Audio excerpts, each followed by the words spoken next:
Bismillahirrahmanirrahim. Assalamualaikum warahmatullahi wabarakatuh.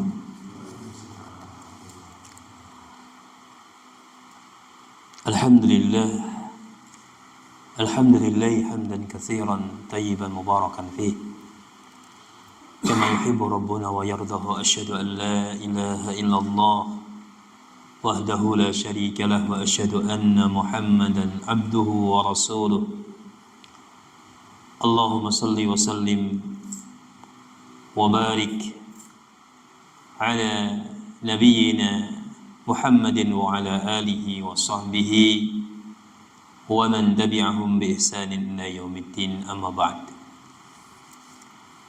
Wa qad qala ta'ala fi kitabil aziz ba'da a'udzu billahi minasy syaithanir rajim, ya ayyuhalladzina amanu taqullaha haqqa tuqatih wa la tamutunna illa wa antum muslimun.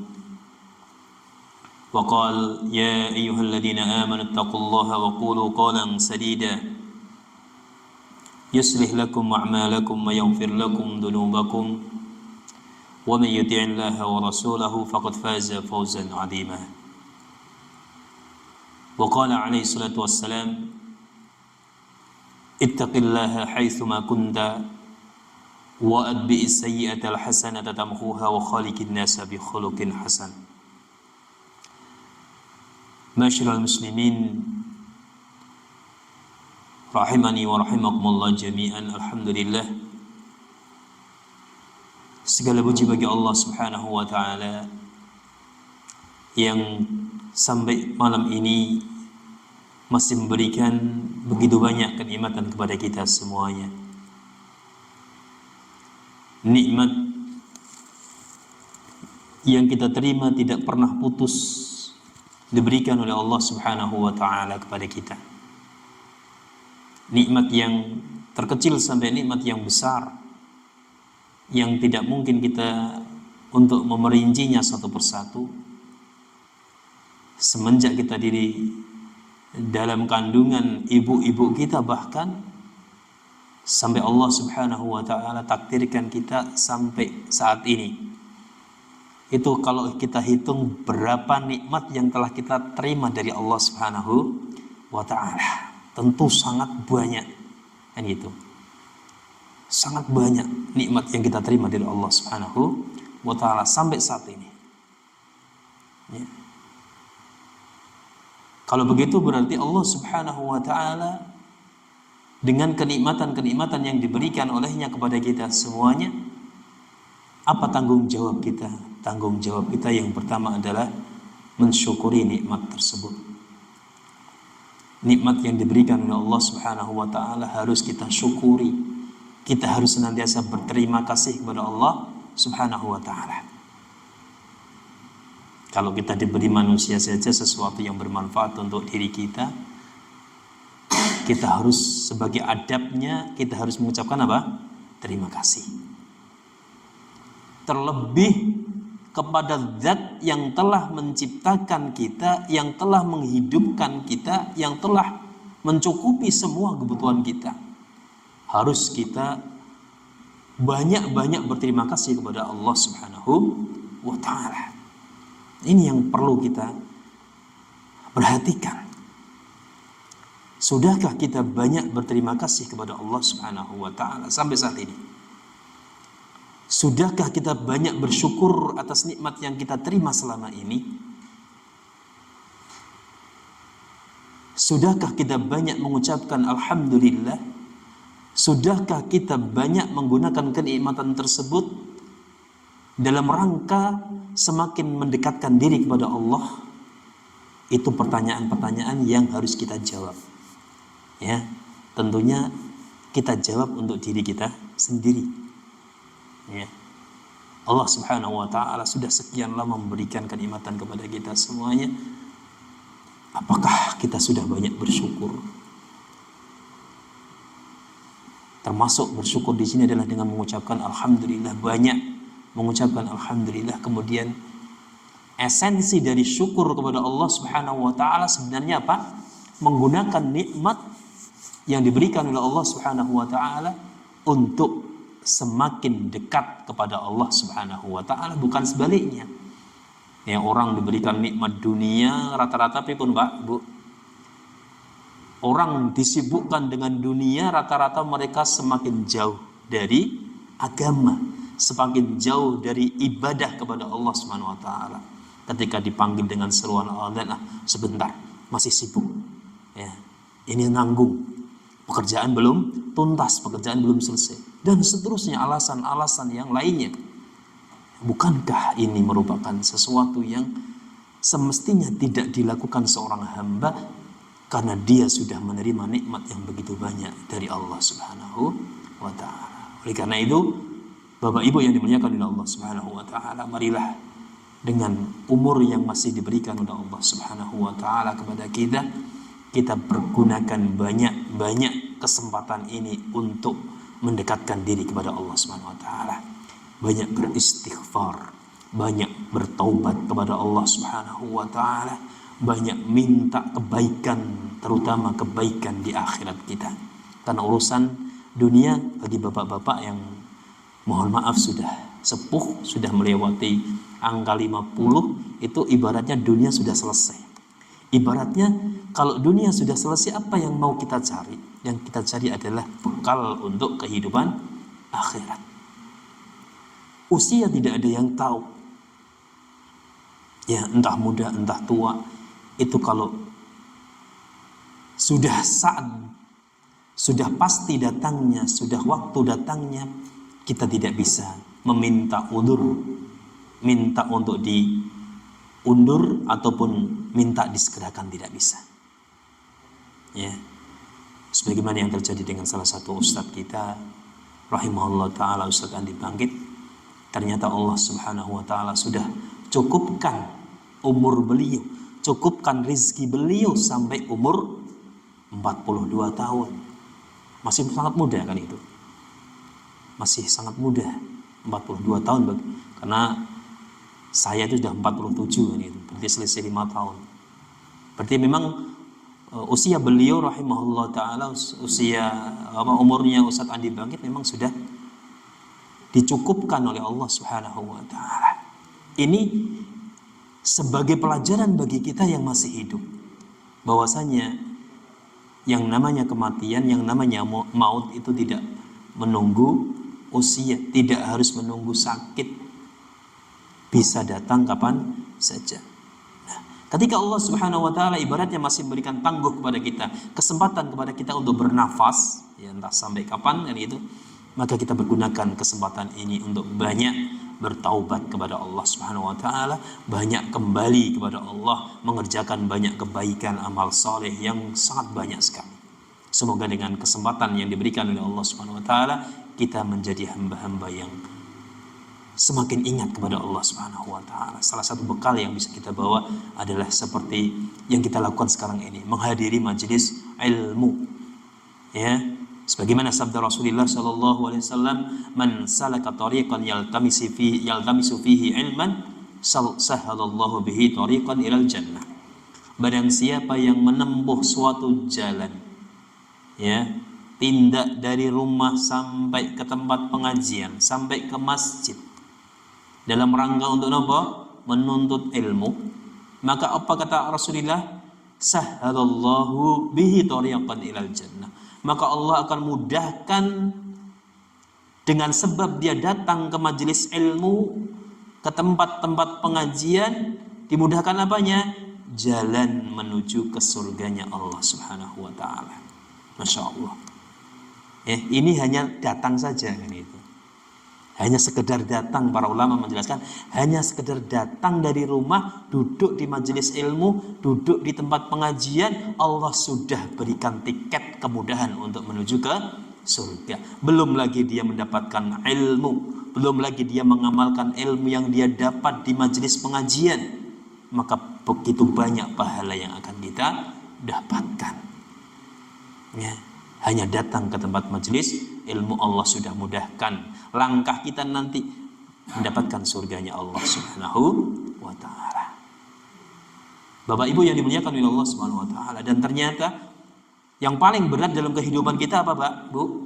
Istiqomah.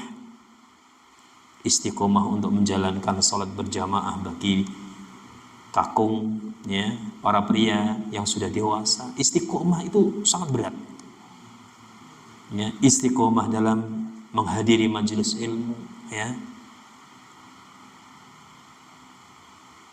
sangat berat. Makanya tidak ada pahala yang sebanding dengan istiqomah kecuali surganya Allah Subhanahu wa ta'ala.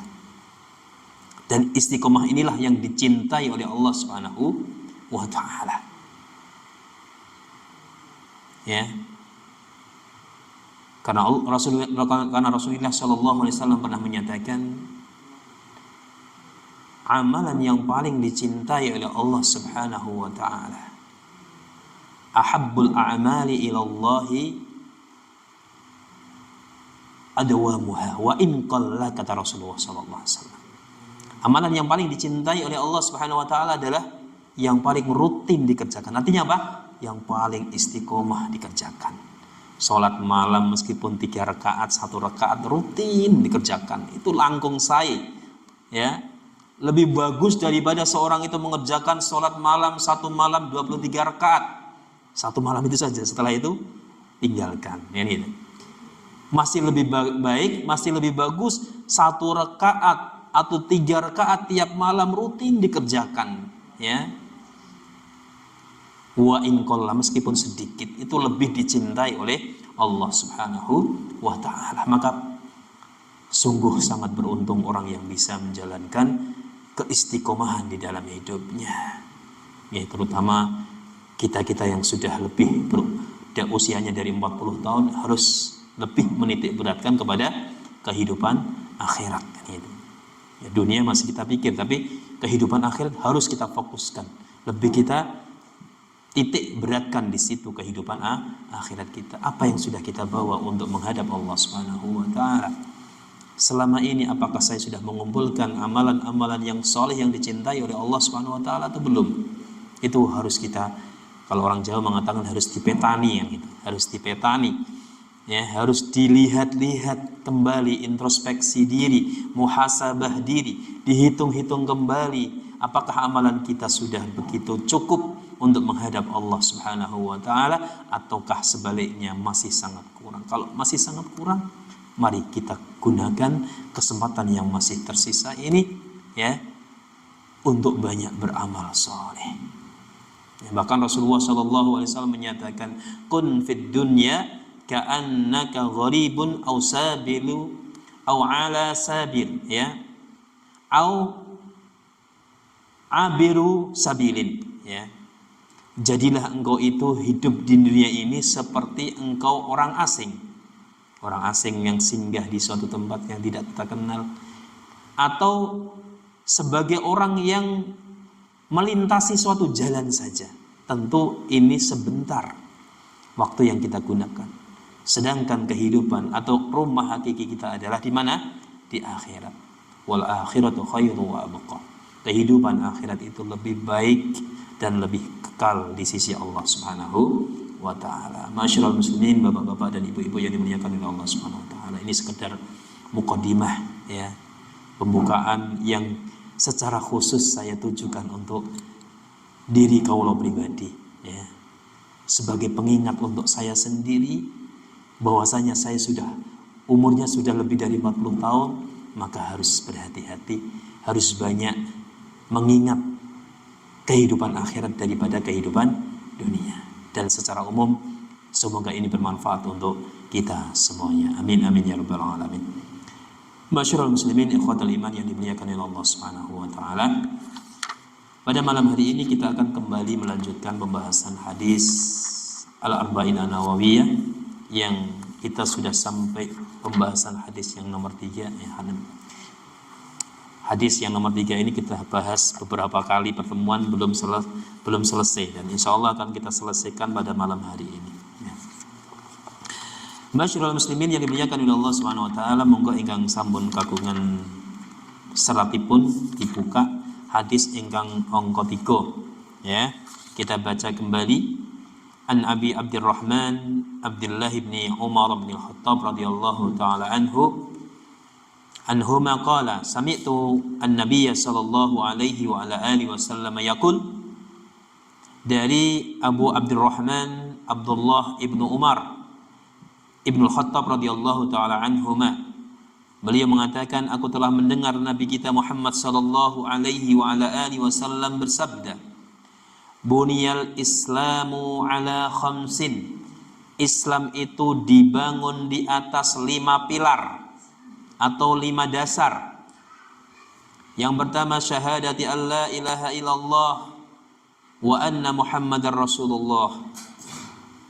Dasar yang paling penting, yang paling esensi adalah persaksian bahwasanya tidak ada Tuhan yang berhak untuk diibadahi kecuali hanya Allah Subhanahu wa taala, dan persaksian bahwasanya Muhammad itu adalah utusan Allah. Itu pilar atau dasar yang paling penting.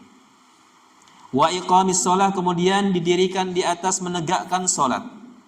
Salat yang 5 waktu maksudnya, salat wajib. Wa itaiz zakah, kemudian ditegakkan di atas mengeluarkan zakat. Wa hajjil bait, kemudian dasar yang berikutnya adalah menunaikan ibadah haji. Kemudian yang terakhir wasaumi Ramadan. Ini 5 dasar yang menjadi dasar bangunan Islam. Artinya kelima-lima dasar ini harus ada. Ya, ibaratnya rumah ada 5 tiang kan gitu. Kalau tiang dan 5 tiang ini harus ada. Kalau 1 tiang saja rusak, berarti akan mempengaruhi ketahanan dari rumah tersebut, akan mempengaruhi juga ketahanan dari tiang-tiang yang lainnya. Ini perumpamaan bagi dasar-dasar yang membangun Islam, yakni kita kenal dengan rukun Islam. Kemarin kita sudah sampai pembahasan tentang wa itaiz zakah, selesai mengeluarkan zakat, dan insya Allah kita akan masuk pembahasan yang keempat, yakni tentang haji. Rabi'an al-hajju, yang keempat adalah haji. Ya, di dalam hadis yang kita baca tadi menunjukkan bahwasanya berhaji ke rumah Allah Subhanahu wa taala di Baitullah Al-Haram itu termasuk di antara dasar-dasar dari atau rukun Islam. Ya, rukun Islam yang harus ditegakkan oleh seorang muslim. Ya, yang pelaksanaan haji ini ditegaskan oleh Allah Subhanahu wa taala bagi orang yang memiliki kemampuan untuk melaksanakannya. Allah Subhanahu wa taala berfirman di dalam surat Ali Imran ayat yang ke-97. Ya, Ali Imran ayat yang ke-97, Allah mengatakan, walillahi 'alan nasi hajjul baiti man istata'a ilaihi sabila. Walillahi, dan hanya untuk Allah, 'alan nasi, kewajiban manusia untuk melaksanakan ibadah haji bagi yang memiliki kemampuan untuk melaksanakannya. Artinya di dalam firman Allah Subhanahu wa taala ini para ulama menjelaskan, ya, di antaranya adalah Imam Asy-Syaukani Asy-Syafi'i rahimahullah taala, beliau mengatakan allamu fi qawlihi lillah hiya allati yuqalu laha lamul ijabi wal ilzam. Ya, Imam Asy-Syaukani rahimahullah taala menjelaskan firman Allah Subhanahu wa taala walillahi. Kata-kata walillahi itu menunjukkan sesuatu yang harus dikerjakan, yang kudu, yang enggak boleh ditinggalkan, kata beliau.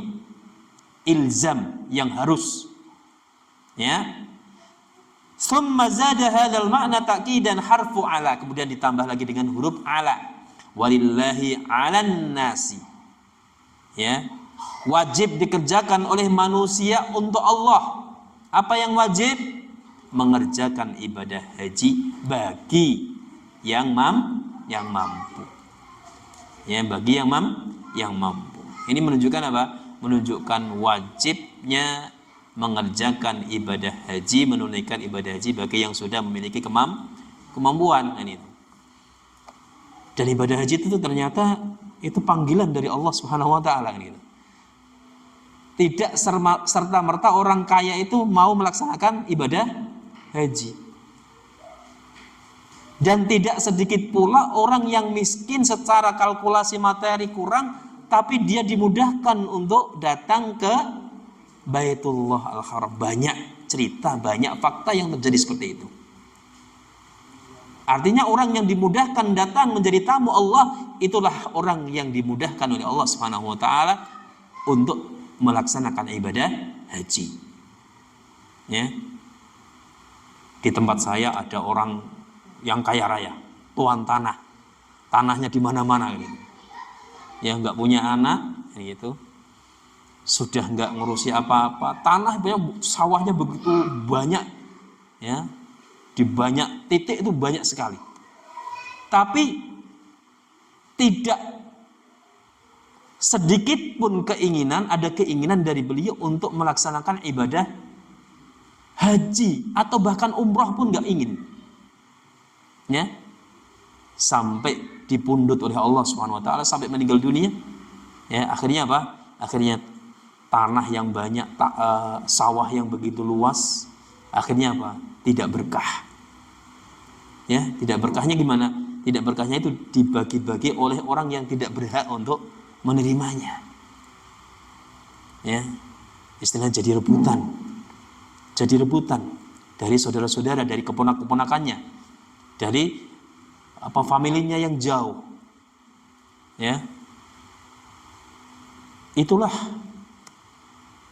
cerita nyata bahwasanya orang yang memiliki harta yang melimpah pun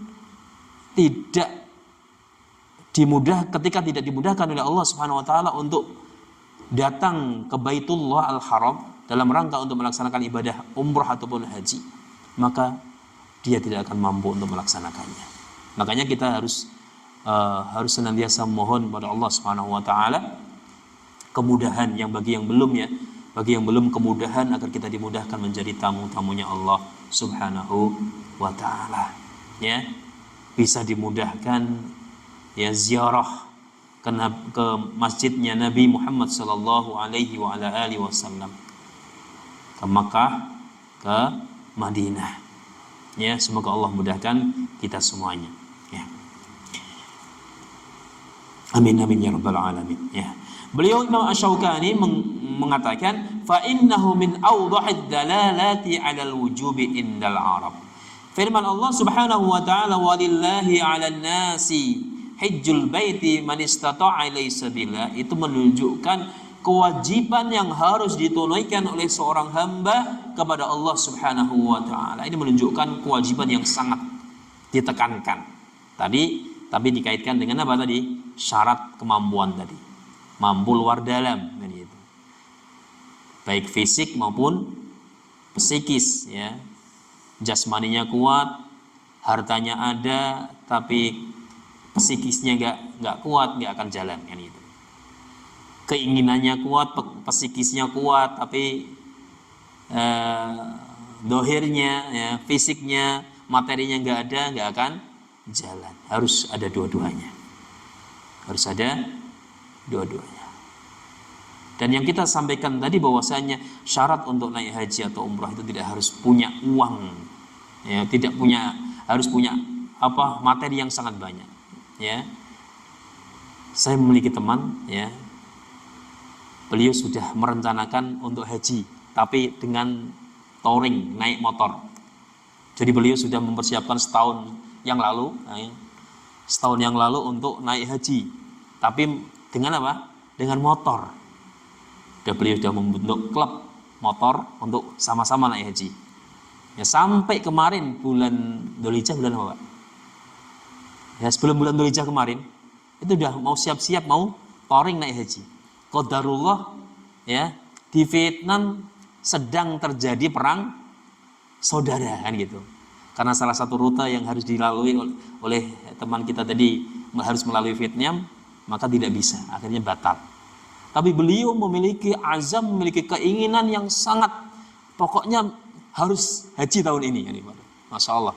Padahal secara finansial kita tahu, ya, belum makomnya kan itu, nggak terbayang seperti itu. Ya, cerita sendiri beliau ke saya, ya, Akhirnya banyak berdoa kepada Allah Subhanahu wa taala agar dimudahkan, pokoknya tahun ini harus berangkat gitu. Ya. Akhirnya telepon sana sini, relasi sana sini telepon, akhirnya Allah mudahkan. Allah mudahkan beliau untuk berangkat haji tahun ini. Tahun ini kemarin ya. Sudah selesai. Ya, dan dimudahkan oleh Allah Subhanahu wa taala, suami istri bahkan. Ya. Ya meskipun harus dengan persiapan yang dadaan kan, karena beliau telepon ke salah satu travel yang besar di Indonesia, travel haji dan umroh ya. Kemudian malah dibilang, ya sudah jenengan ikut kita saja dan jenengan kita jadikan salah satu tenaga medis kita gitu. Masya Allah. Sudah bayarnya murah, dapat gaji lagi gitu. Masya Allah. Ya, ini contoh nyata bahwasanya orang yang dimudahkan oleh Allah Subhanahu wa taala untuk menjadi tamunya itu tidak mesti harus orang kaya. Ya. Banyak-banyak kita berdoa kepada Allah Subhanahu wa taala, insyaallah kita akan dimudahkan oleh Allah Subhanahu wa taala. Ya.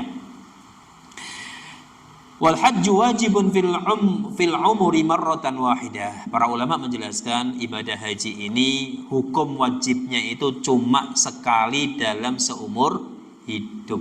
Yang kedua, ketiga dan seterusnya itu sunnah saja. Yang menjadi kewajiban hanya sekali dalam seumur hidup. Karena Rasulullah Shallallahu Alaihi Wasallam pada suatu kesempatan pernah ditanya, ya, ketika beliau berkhutbah kepada manusia, ya, beliau menyatakan, ya ayyuhan nas, wahai sekalian manusia, qad faradallahu alaikum al-hajja, sesungguhnya Allah Subhanahu wa taala telah mewajibkan ibadah haji atas kalian. Ya, fahajju, maka lakukan ibadah haji tersebut untuk menjalankan perintah Allah Subhanahu wa taala. Faqala rajulun, ada seorang laki-laki berkata, afi kulla amin ya Rasulullah, apakah ibadah haji itu harus dilakukan setiap tahun wahai Rasulullah? Ya. Ini salah seorang sahabat beliau bertanya, apakah ibadah haji itu harus dilakukan setiap tahunnya wahai Rasulullah? Fasakata hatta qalaha salasan. Rasulullah tidak segera menjawab, beliau terdiam. Ya. Sampai orang tadi mengulangi pertanyaan sampai 3 kali. Ya, setelah 3 kali maka faqala sallallahu alaihi wasallam, Rasulullah sallallahu alaihi wasallam bersabda, "Lau qultu na'am la wajabat wa mastata'tum." Kalau aku katakan iya, harus setiap tahun dikerjakan ibadah haji, ya. Seandainya Rasulullah mengatakan iya, ya, maka apa? La wajabat. Niscaya ibadah haji itu akan diwajibkan bagi kaum muslimin, ya, tiap tahun. Rasulullah mengatakan wa mastata'tum, dan kalian pasti tidak akan sanggup untuk mengerjakan tiap tahun. Ya, apalagi kita yang tempatnya jauh dari Mekah Madinah kan gitu. 1 kali seumur hidup saja belum tentu kita bisa melakukan kan gitu. Apalagi tiap tahun kan gitu.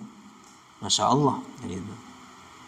Makanya di sini perlu kita banyak berdoa kepada Allah Subhanahu wa taala, semoga Allah mudahkan agar kita menjadi tamunya Allah Subhanahu wa taala, ya. Yang penting kita yakin, ya. Yakin dan berbaik sangka kepada Allah Subhanahu wa taala. Rasulullah sallallahu alaihi wasallam dalam sebuah hadis qudsi mengatakan, ya, wa ana inda dhanni 'abdi bi. Aku itu sesuai persangkaan hambaku kepadaku. Gitu. Kalau kita husnudzon, senantiasa husnudzon kepada Allah Subhanahu wa taala, maka kebaikan yang akan kita dapatkan dalam kehidupan kita. Kalau kita selalu buruk sangka kepada Allah, suudzon, ya Allah tidak adil kepadaku, Allah itu tidak sayang kepadaku, maka benar-benar akan dia dapatkan itu. Kalau kita banyak bersyukur, banyak meminta kebaikan kepada Allah, dan optimis bahwasanya Allah akan membantu kita, memudahkan kita dalam segala urusan kita, maka urusan kita pun akan dimudahkan oleh Allah Subhanahu wa taala. Itu resepnya. Jadi kita harus senantiasa apa? Husnudzon dumateng Allah Subhanahu wa taala. Jangan pernah suudzon kepada Allah Subhanahu wa taala. Dalam apapun, dalam kehidupan apapun. Ya. Dalam kehidupan apapun. Maka kita banyak belajar dari orang-orang dahulu, Bapak Ibu. Ya. terutama orang-orang yang di desa ya. Karena saya dibesarkan di desa, saya banyak belajar dari orang-orang tua zaman dahulu. Apa itu? Meskipun mereka tidak banyak hartanya, tidak memiliki pekerjaan yang tetap karena rata-rata adalah petani, tetapi tawakal mereka kepada Allah begitu besar. Tawakal, keyakinan mereka kepada Allah begitu kuat. Apa yang terjadi? Allah mudahkan kehidupan mereka. Meskipun katakanlah petani, tapi mereka mampu menyekolahkan anak sampai jenjang perguruan tinggi. Ya. Meskipun kalau kita kalkulasi secara matematis ya, penghasilan mereka tidak cukup untuk menyekolahkan anak. Tapi itu kenyataan. Orang-orang tua zaman dahulu itu begitu kuat tawakalnya kepada Allah, kuat keyakinannya kepada Allah Subhanahu wa taala. Itu yang tidak dimiliki oleh orang sekarang. Ini itu. Kalau kita kalkulasi orang-orang sekarang banyak hartanya, mobilnya bagus, rumahnya di mana-mana. Ini itu. Tapi belum tentu mereka bisa seperti orang-orang tua pada zaman dahulu. Karena apa? Karena beda keyakinan, beda tawakalnya kepada Allah Subhanahu wa taala. Ya. Maka keyakinan tawakal kepada Allah, ya, husnudzon kepada Allah ini harus kita kuatkan. Ini yang kita warisi dari orang-orang tua zaman dahulu, ya. Seperti itu. Ini kita saksikan sendiri bagaimana orang-orang tua pada zaman dahulu itu seperti itu. Mereka begitu tekun dalam ibadahnya kepada Allah Subhanahu wa taala meskipun secara ekonomi pas-pasan, bahkan dikatakan kurang. Yang namanya petani itu ibaratnya itu gambling kan gitu. Kadang berhasil, kadang tidak kan itu. Tapi kalau dikuatkan keyakinan dan tawakalnya kepada Allah Subhanahu wa taala, pasti Allah akan berikan kemudahan dalam kehidupan. Begitu pula dengan kita semuanya, ya. Maka resep dari Rasulullah sallallahu alaihi wasallam, ya, wa ana inda dhanni 'abdi bi, kata Allah Subhanahu wa taala. Aku itu sesuai dengan persangkaan hambaku kepadaku. Ya. Kalau kita persangkaan kepada Allah baik, ya, tawakal kita kepada Allah baik, keyakinan kita kepada Allah baik, maka akan menjadi kebaikan bagi kehidupan kita semuanya, ya. Kembali lagi bahwasanya ibadah haji itu hukumnya wajib sekali dalam seumur hidup. Adapun yang mampu untuk melaksanakan yang kedua, ketiga sampai seterusnya itu hukumnya sunnah saja, ya. Dan ibadah haji ini dikaitkan dengan syarat orang yang memiliki kemampuan untuk melaksanakan ibadah haji, ya. Karena ibadah haji adalah ibadah yang sangat berat, ya, butuh modal luar dalam yang kuat untuk melaksanakan ibadah haji. Makanya orang-orang yang terpilih saja yang bisa berangkat untuk menunaikan ibadah haji ke rumah Allah Subhanahu wa taala. Kemudian ada poin lagi, wujubul haji 'alal fawri. Wajibnya menunaikan ibadah haji dilakukan segera mungkin ketika dia memiliki apa? Kemampuan. Tubuhnya masih kuat, hartanya banyak, kan gitu, materinya melimpah. Maka dalam kondisi seperti ini wajib hukumnya untuk melaksanakan ibadah haji dengan segera, jangan ditunda. Gitu, jangan ditunda. La yahillu lil muslimin al mustati', tidak halal, tidak boleh bagi seorang muslim yang memiliki kemampuan, ya, as-sahihul badan, kemudian dia memiliki kesehatan di dalam jasmaninya, alladhi yamliku minal mali ma yakfihi lil haji dhihaban atau dhahaban wa iyaban. Dia memiliki kemampuan materi, kemudian punya kekuatan untuk pergi ke Baitullah Al-Haram, ya, baik berangkat maupun pulangnya. Wa yakfi min ya'uluhum man ya'uluhum hatta yarji'a minal haji au yuakhira faridatan al-haji, bal yajibu alaihi ayyubadira bi adaiha. Bahkan wajib bagi dia untuk segera melaksanakan ibadah haji, ya. Pak Bucu sampun nggih? Sampun. Sampun, alhamdulillah. Tinggal hajinya. Sampun ngantri. Sampun ngantri direng.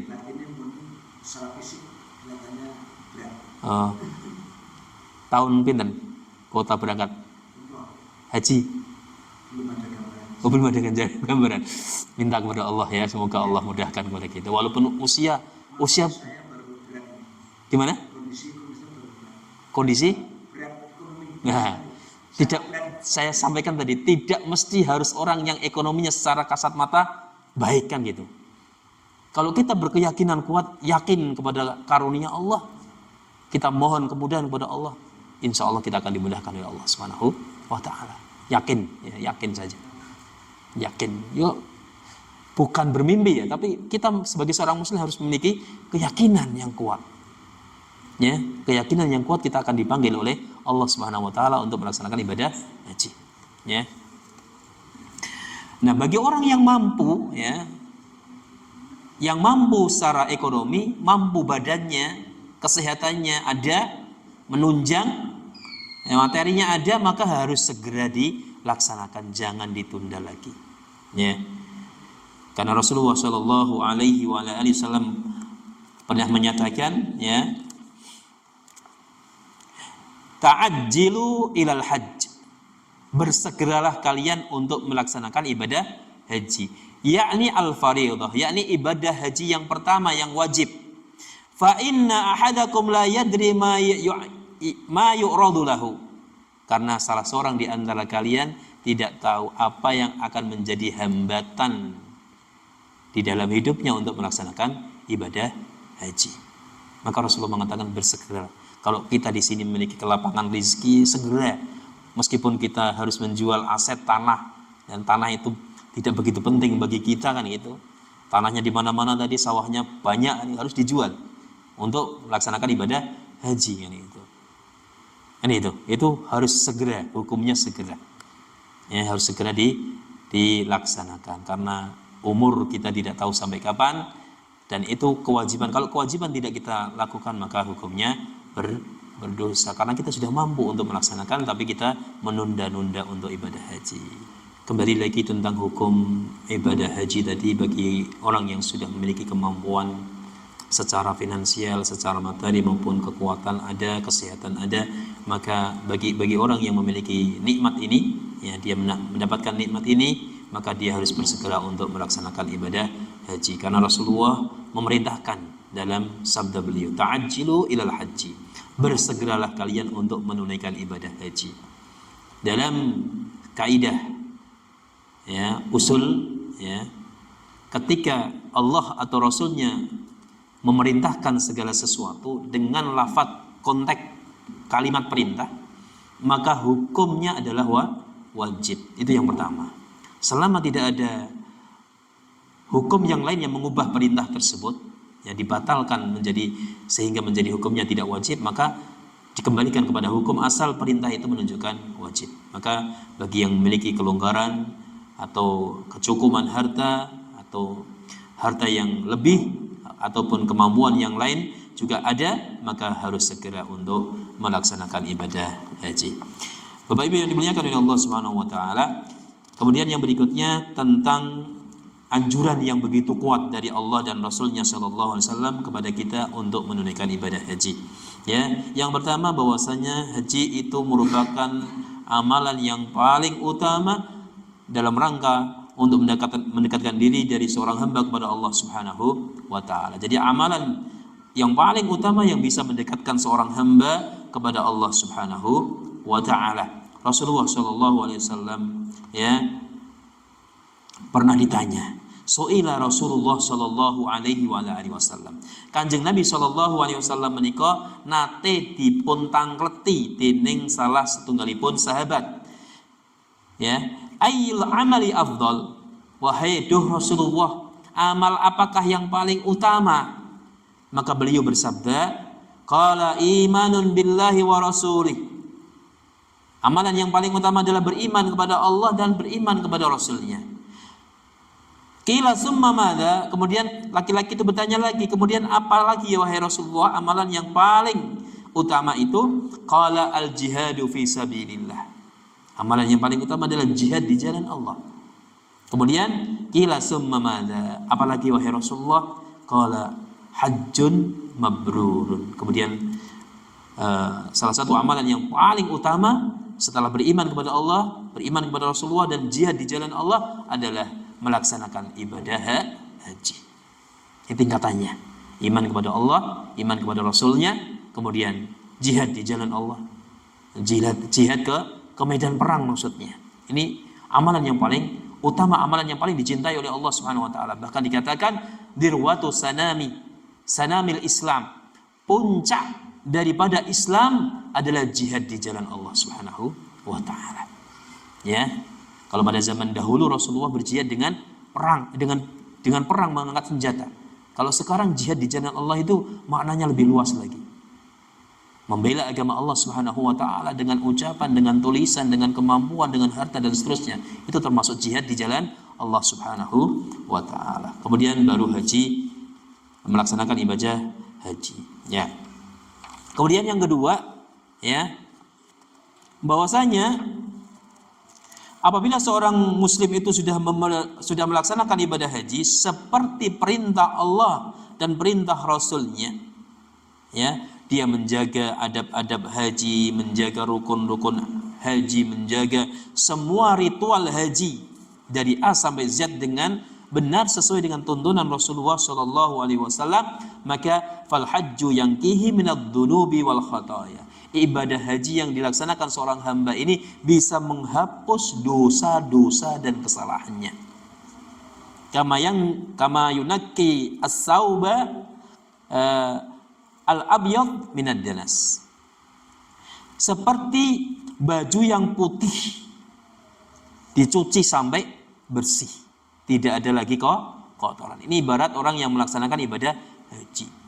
Ibadah haji yang dilaksanakan dengan benar sesuai dengan tuntunan Rasulullah Shallallahu Alaihi Wasallam, maka akan bisa menggugurkan dosa-dosa semuanya. Bahkan Rasulullah Shallallahu Alaihi Wasallam ngendikakan, man hajja hadzal baita falam yarfas walam yafsuk raja'a ka yaumi waladathu ummuh. Barang siapa yang melaksanakan ibadah haji, datang ke rumah Allah Subhanahu wa taala, dia tidak berkata-kata kotor selama hajinya, tidak berkata-kata keji, ya, maka pahalanya dia seperti ibarat seorang yang baru dilahirkan oleh ibunya. Jadi putih bersih tanpa dosa, masya Allah. Ini fadilah keutamaan ibadah haji. Kemudian yang ketiga, al-hajju al-mabruru jazaa'uhul jannah. Haji yang mabrur itu pahalanya tidak ada lain kecuali surganya Allah Subhanahu wa taala. Rasulullah sallallahu alaihi wasallam nate ngendikaken, al-umratu ilal umrati kafaratun lima bainahuma. Wal hajju al-mabruru laisa lahu jazaa illa al-jannah. Antara ibadah umrah yang satu dengan ibadah umrah berikutnya itu terdapat pengguguran atau penghapusan dosa-dosa yang terjadi di antara keduanya, ya, bisa menghapuskan dosa-dosa antara umrah yang satu dengan umrah berikutnya. Wal hajju al mabrur, dan haji mabrur tidak ada balasan yang setimpal kecuali adalah surganya Allah Subhanahu wa taala. Ini ibadah haji, ya, ibadah yang begitu berat, tetapi sesuai dengan apa? Balasannya, surganya Allah Subhanahu wa ta'ala. Kemudian al-hajju jihadud dha'ifi wan nisa. Ibadah haji itu merupakan bentuk jihadnya orang-orang yang lemah, orang-orang yang tidak mampu ke medan perang, dan juga jihadnya para wanita, ya. Nate ibunda kaum muslimin Aisyah radhiyallahu taala anha berkata, beliau bertanya kepada Rasulullah sallallahu alaihi wasallam, "Ya Rasulullah, naral jihad afdalal amali, afala nujahid?" Wahai Rasulullah, kita melihat bahwasanya jihad itu adalah amalan yang paling utama. Bolehkah saya ikut berjihad, kata Aisyah. Bagaimana kalau para wanita itu ikut berjihad? Maka Rasulullah sallallahu alaihi wasallam mengatakan, "La, tidak boleh kan gitu. Lakin afdalul jihadi hajjun mabrurun." Tetapi jihad yang paling utama bagi para wanita adalah melaksanakan ibadah haji, ya, melaksanakan ibadah haji. Kemudian juga suatu hari datang seorang laki-laki kepada Rasulullah sallallahu alaihi wasallam. Kemudian beliau mengatakan, "Inni jabbanun Wahai Rasulullah, ini aku adalah seorang yang penakut, gitu.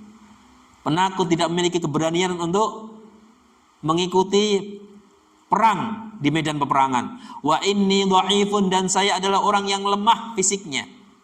Faqala, ya, maka dia tidak mengatakan demikian, ya, bukan dalam rangka agar Rasulullah Shallallahu Alaihi Wasallam membebaskan dia dari amalan jihad tadi, tetapi ingin ditunjukkan amalan yang lain yang setara dengan jihad di jalan Allah. Maka Rasulullah mengatakan, faqala halumma ila jihadin la syaukata fihi. Mari aku tunjukkan terhadap satu amalan yang dikatakan sebagai jihad yang tidak ada rasa sakit di situ. Ya, al-hajju, beliau mengatakan ibadah haji. Jadi ibadah haji ini merupakan bentuk jihadnya orang yang lemah dan para wanita. Masyaallah muslimin yang dimuliakan oleh Allah Subhanahu wa taala. Ini tentang ibadah haji. Kemudian yang terakhir tentang khamisan shaum Ramadan, tentang ibadah puasa Ramadan yang menjadi salah satu pilar atau dasar dari agama Islam ini. Dan tentang puasa Ramadan ini insyaallah kita sudah jelas, ya, sudah jelas, yang mana Rasulullah Shallallahu Alaihi Wasallam banyak di dalam hadisnya memberikan motivasi kepada kita, memberikan dorongan kepada kita untuk jangan sampai melupakan, jangan sampai meninggalkan puasa Ramadan. Ya, Rasulullah Shallallahu Alaihi Wasallam di antara mengatakan, ya, man shoma Ramadan imanan wa ihtisaban ghufira lahu ma taqaddama min dhanbi. Barang siapa yang melaksanakan puasa Ramadan didasari dengan keimanan dan harapan akan mendapatkan pahala dari Allah Subhanahu wa taala, maka dosa-dosanya akan diampuni oleh Allah Subhanahu wa taala. Dosa-dosanya yang lalu akan diampuni oleh Allah Subhanahu wa taala. Dan ibadah puasa ini hukumnya wajib bagi seorang muslim, laki-laki maupun perempuan, yang tidak memiliki udzur. Ya, udzur di sini sakit atau memiliki udzur yang lain seperti safar, maka hukumnya wajib. Ya, sampai begitu wajibnya Rasulullah Shallallahu Alaihi Wasallam memberikan ancaman, ya, memberikan ancaman kepada orang yang meninggalkan ibadah puasa tanpa adanya udzur, tanpa adanya halangan yang diperbolehkan dalam agama Islam. Ya, di antaranya Rasulullah Shallallahu Alaihi Wasallam pernah menyatakan, baina ana naimun, suatu kali ketika saya sedang tidur, ida atani rajulani, tiba-tiba datang kepadaku dua orang laki-laki, fa akhadha bidhab'i, kemudian beliau memegang kedua pundakku. Ya, kemudian dalam hadis yang panjang, wa fihi qala summan talaqa bi faida qaumun muallikuna bi iraqi bihim. Kemudian saya pada perjalanan tersebut melihat ada segolongan orang yang mereka itu digantung di tali kakinya. Ya, jadi kepalanya di bawah, kakinya di atas, ya. Musyaqqatun, ya, asdaqahum tasilu asdaqahum daman. Kemudian dari bibir, dari hidung mereka keluar darah yang mengucur. Qultu man haulai, ya, man haulai, aku tanya kepada malaikat tadi, yang ternyata dua orang tadi adalah malaikat yang mendatangi Rasulullah Shallallahu Alaihi Wasallam. Aku tanya kepada malaikat tadi, siapa mereka itu, orang yang digantung tadi? Qala haula'i alladziina yuftiruna qabla tahillati shaumihim. Mereka adalah orang-orang yang berbuka puasa sebelum waktunya buka puasa. Artinya orang-orang yang tidak berpuasa, ya, tanpa ada udzur, tanpa ada halangan, ya, sehat walafiat, ya, kuat badannya, tidak sedang melakukan safar atau perjalanan kok tidak berpuasa. Ini dihukum, diancam dengan hukuman seperti itu, digantung oleh Allah Subhanahu wa taala dengan kondisi apa? Kepala di bawah. Ya. Ya. Ini diantara hal yang menjadi ancaman Rasulullah Shallallahu Alaihi Wasallam tentang yang berkaitan dengan ibadah puasa di bulan Ramadan. Kemudian yang terakhir, Allah Subhanahu wa taala katakan, ya ayyuhalladzina amanu kutiba alaikumusyiyamu kama kutiba alal ladzina min qablikum la'allakum tattaqun. Ini jelas sekali. Allah Subhanahu wa taala mengatakan, menyeru kepada orang-orang yang beriman, wahai orang-orang yang beriman, telah ditetapkan, telah diwajibkan atas kalian. Apa itu? Puasa. Sebagaimana telah diwajibkan atas orang-orang sebelum kalian, agar kalian menjadi orang-orang yang bertakwa kepada Allah Subhanahu wa taala. Faman syahida minkum syahra falyasum. Maka barang siapa yang mempersaksikan bulan tersebut, artinya dia lihat bulan puasa, ya, falyasum, maka hendaklah dia berpuasa. Wajib baginya untuk berpuasa. Ini apa? Diwajibkan bagi laki-laki dan perempuan. Dan ibadah puasa merupakan salah satu rukun Islam, ya, yang tidak boleh kita tinggalkan, ya, yang tidak boleh kita tinggalkan. Demikian Bapak Ibu yang dimuliakan oleh Allah Subhanahu wa taala tentang penjelasan hadis yang ketiga. Semoga Allah Subhanahu wa taala memberikan manfaat atas penjelasan yang kita sampaikan. Kebenaran semata datangnya dari Allah Subhanahu wa taala, dan apabila ada salahnya itu berasal dari kekurangan saya pribadi. Saya mohon maaf yang sebesar-besarnya dan saya mohon ampun kepada Allah Subhanahu wa taala. Semoga Allah Subhanahu wa taala senantiasa memberikan ampunan kepada kita terhadap dosa-dosa kita yang telah lalu.